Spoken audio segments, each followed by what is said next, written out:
তোমরা যারা সাবু মাখা খেতে পছন্দ করো না, তোমরা সাবুর খিচুড়ি খেয়ে দেখতে পারো।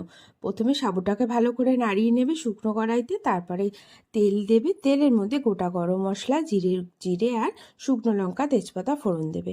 তারপরে সব সবজিগুলো দিয়ে একে একে সব রকম মশলাও দিয়ে দেবে, যেমন জিরের গুঁড়ো, ধনের গুঁড়ো, টমেটো, একটু আদা, নুন, হলুদ। তারপরে সেটাকে ভালো করে নাড়িয়ে মুগ ডালটাও দিয়ে দেবে, দিয়ে নাড়িয়ে পাশে রেখে দেবে। একটা প্রেশার কুকারে একটু জল গরম করে তারপরে সেই মিশ্রণটা ভালো করে দিয়ে দেবে। ওটা দেওয়ার পর একটা সিটি দিয়ে রেখে দেবে। একটা সিটি দিলে কি হবে, 70% ডালটা কুক হয়ে যাবে। এরকম সময় দিয়ে দেবে ভিজে রাখা সাবুটা, একটু চিনি, একটু গরম মশলার গুঁড়ো আর একটু ঘি।